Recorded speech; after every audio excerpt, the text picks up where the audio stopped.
Test driver Matis Kurat says Beijing is supposedly home to 9 million cyclists, but he thinks those days are over. All he can see here is cars, cars, and more cars. There are already over 4 million, and more on the way. He says new models are always showing up, of course, and they're presented at the China Tradefair, which is held every 2 years. The trade fair's full name is Beijing International Automotive Exhibition. It alternates each year with a big automotive fair in Shanghai. The show in Beijing has now become the largest in China, drawing big-name car makers from all over the world. Audi believes the growing significance of the Chinese market has boosted the fair's status. The Chinese market is gaining importance for Daimler too. It also plays a major role for VW. Porsche is now selling 1/3 of its vehicles in China. China is the world's biggest market for the automotive industry and the third most important for Jaguar and Land Rover. For Skoda, this fair is the key to the Asian market. The car makers' presentations include lots of song and dance. Literally, VW's Group Night has a program of acrobatics, music, and dancing. Porsche is celebrating the world premiere of its new Cayenne GTS with its 4.8-liter, 309-kilowatt aspirated engine. It does 0 to 100 in 5.7 seconds with fuel consumption of 10.5 liters per 100 kilometers. Racing legend Jackie Ickx took one for a test spin. When I drove it for the first time, I was amazed. It's unbelievable. It's like a racing car, but made for the road. It's so performing, the handling is so beautiful. The agility of the car is integral, and the comfort. Mata says VW's flagship brand must be part of the show. It's represented here by the e-Bugster, which proves electric cars can come in a stylish package. This two-seat speedster is based on the new Beetle. The Bugster's 85-kilowatt electro drive can go 100 kilometers on urban streets.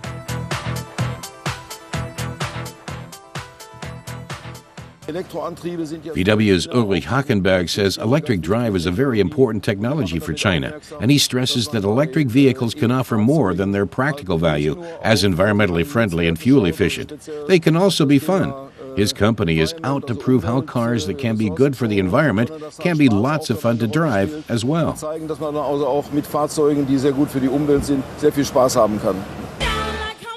Singer Jessie J sets the mood for the world premiere of Mercedes' concept-style coupe. There's also a sneak preview of the CLA, due on the market in 2014, with prices starting at around 30,000 euros. Mercedes is no longer limited to just importing its vehicles to China. Joachim Schmidt explains that Mercedes-Benz has been producing the C-Class here for some years now, and more investment is planned. Some of its compact series are to be produced here in China as well. He says Mercedes has realized that this market can only be tapped if production is located here, and he says the past few years have been a success. The presentation of a classic is every bit as spectacular. Mata says Mercedes has made the G-Class for some 33 years now. These sport utility vehicles have been repeatedly improved and redesigned. The new models have daytime running lights and a new grille design. The interior has also been revamped. He himself had one from the first series. The technology is totally different now, but the appearance has hardly changed. Crowds gathered around Jaguar's stand for the unveiling of a luxury sedan of superlatives. It's called the XJL Ultimate, and it leaves virtually nothing to be desired. Ralf Speth points out that it has more space, iPads connected to a keyboard, a new table, and of course a place to cool bottles of champagne in the back. The affiliate brand Land Rover also has an exclusive model to offer. Victoria Beckham helped to develop the Evoque Limited Edition, limited to just 200 vehicles.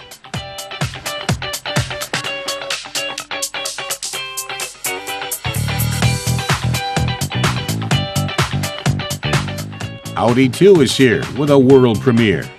Es ist unser Michel Dick presents the latest model of A6L e-tron, which is yet to appear on the Chinese market. This one is the plug-in version. Audi's next generation hybrid will be ready for series production by 2015. The Audi A6L e-tron concept version has a range of 80 kilometers on electric power alone, likely to go down well on the Chinese market. Mata says Audi has two concept versions here of its little off-roader Q3, one in yellow here in front and one in blue further back. The blue one is the RSQ3, the sporty version. It has a muscular look and a strong 225 kilowatt 5-cylinder turbocharger to go with it. The yellow one is called Jinlong Yongfeng, or Yellow Dragon in the Wind. It's designed to appeal to younger customers. The Mission L is a preview of Škoda's new model for China. Jürgen Stockmann explains that Škoda has 3 products in China, the Fabia, the Octavia, and the Superb. Next year, it'll be adding a compact sedan as its 4th model, and the new Yeti. No car fair in China would be complete without Chinese automakers. Matas noticed while strolling around the fair that Chinese automakers are no longer copying their competitors as blatantly as they once did. They have innovative concepts like this electric car by the new Denza company. The new Chinese model was created in cooperation with Mercedes, and Denza is the only car maker in the country that produces solely new energy vehicles.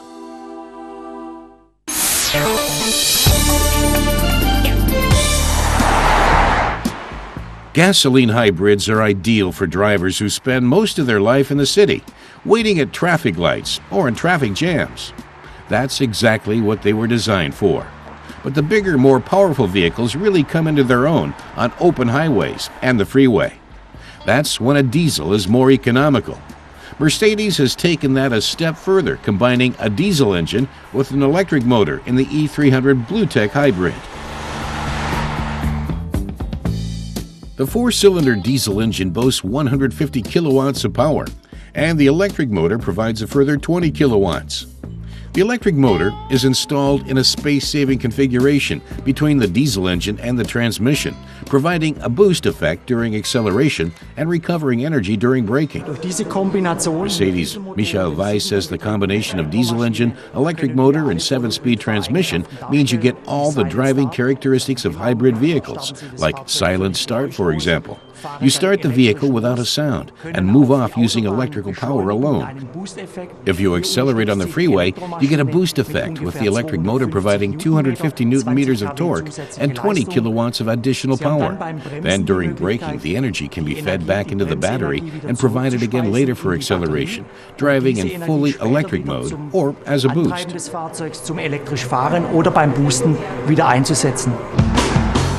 Like the rival hybrid models, the E300 also offers the so-called sailing mode.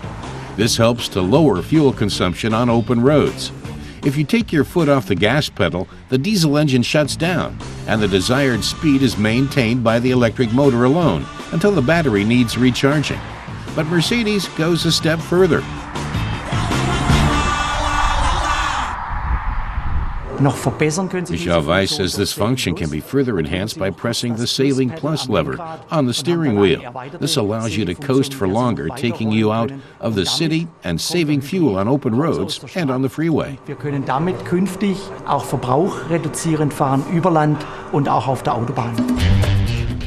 If you use the technology well, you get pretty close to Mercedes' stated fuel consumption of 4.2 liters per 100 kilometers. The E300 hybrid is based on the Mercedes E250 CDI. Its performance and fuel consumption are impressive, and there's no noticeable difference from the standard diesel. Mercedes has managed to integrate the hybrid technology without using any extra space. Michael Weiss says the company looked intensively at the modular nature of hybrid systems and managed to produce all the system components of the E300 BlueTech hybrid in super compact form, especially the lithium-ion battery. So everything fits under the hood, meaning there is no loss of space in the interior or the trunk. Das heißt, in dem Fall haben wir in dem E300 keine Einschränkung im Innenraum und auch nicht im Kofferraum. So the design is virtually unchanged. The E300 hybrid has the typical Mercedes elegance. Only the name on the back reveals the hybrid technology under the hood.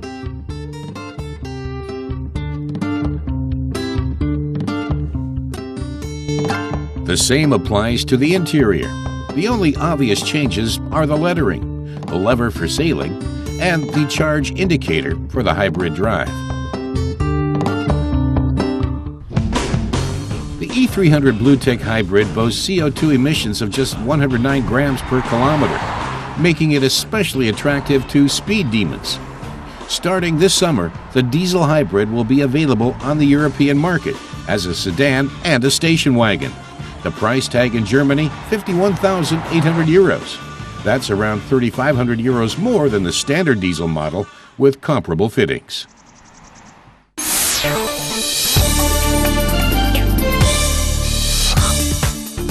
Fiat has unveiled its 500L. The new model is a small minivan based on the Fiat Punto. The 500L has plenty of room for 5 adults. It'll be arriving in Germany in October and is set to rival the Mini Countryman, the VW Golf Plus, and Opel's Meriva. General Motors has unveiled its Chevrolet NV 2.0 concept in China. The pilot model for the current concept car was presented in 2010, a 2-seat electric car that links an electric motor and electronic networking in with external traffic systems. The second generation has climate control and more storage space. General Motors has planned pilot studies throughout China.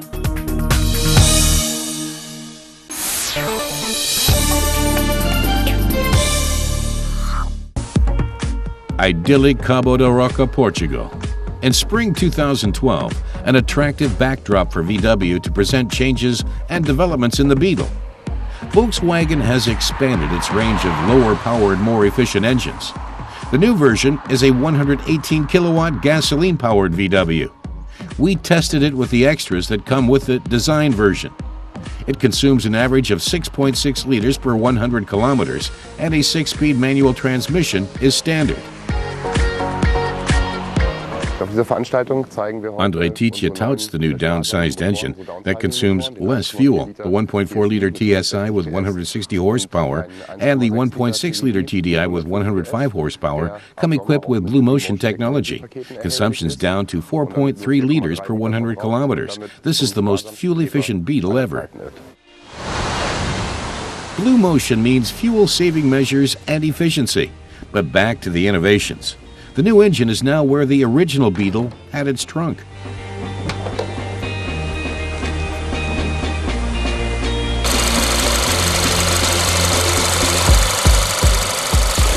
In terms of sound, the 118-kilowatt engine still putters like the old models. Our model reached 100 kilometers per hour in 8.3 seconds.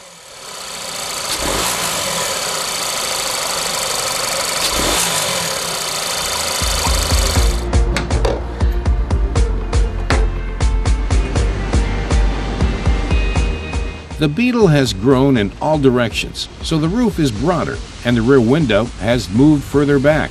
The rear still shows the classic Beetle contours.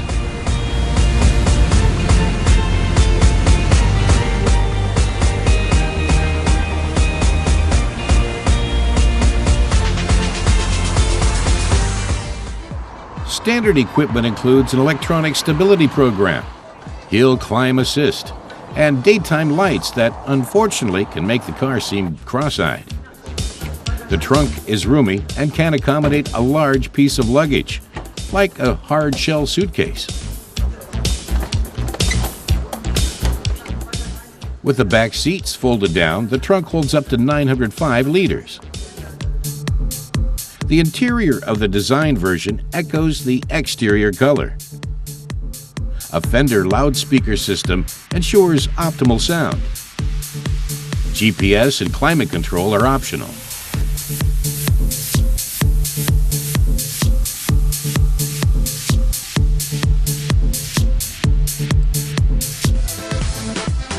The Beetle also comes with a new 77 kilowatt diesel engine and either a 5 or a 6-speed manual shift.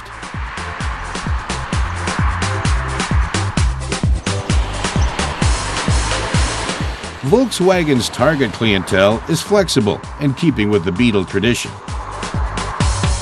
André Tietje stresses that the Beetle appeals to a broad spectrum of buyers. The no-frills version costs only €16,950. The new Beetle is for everyday use and comes with many individual options to satisfy different customer needs. The gasoline-powered model with the new downsized engine that we tested cost €20,800 in Germany.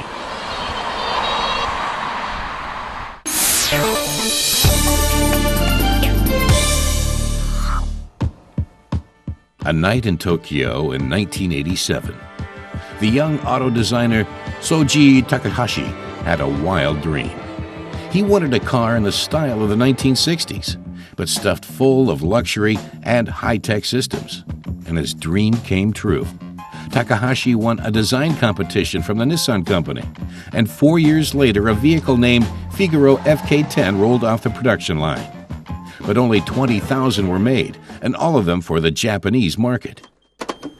But one baby blue Figaro lives in Hamburg. Now 21 years old, it's about to go out for a rare jaunt. The owner, Nissan dealer Daika Fika, was lucky. Nissan was overwhelmed by the demand for the niche product. 300,000 people wanted a Figaro, so a lottery was held to decide who would have the privilege of buying one. The series was immediately sold out. Daika Fika is still in love with his updated old-timer. It's only 3 meters 70 long. Daika Fika says this car is very special and very few people in Germany have ever seen one. Few believe that it was built as late as 1991. He says people spontaneously like it and smile or laugh when they see it. It triggers positive emotions.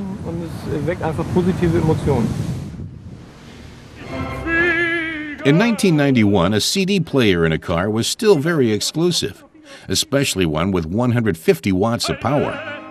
The Figaro doesn't compromise on comfort and comes with climate control, power windows, and power steering.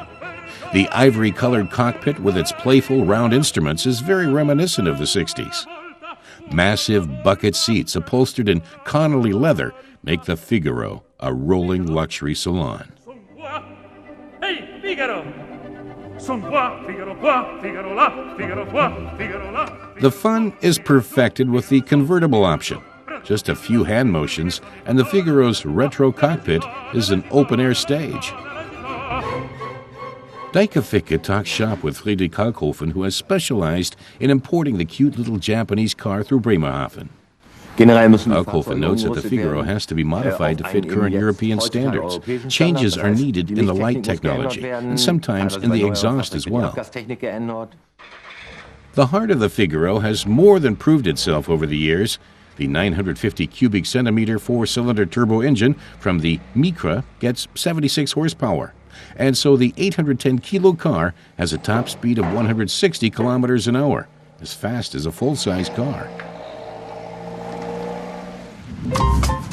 We met with another Figaro fan, marketing expert Jobst Büscher, and drove with him on Hamburg's Reeperbahn. The maneuverable vehicle cuts a good figure downtown, too. Büscher got interested in Japanese design and fell in love with this exotic car. Acquiring one for his garage was a complicated process, but he's never regretted it.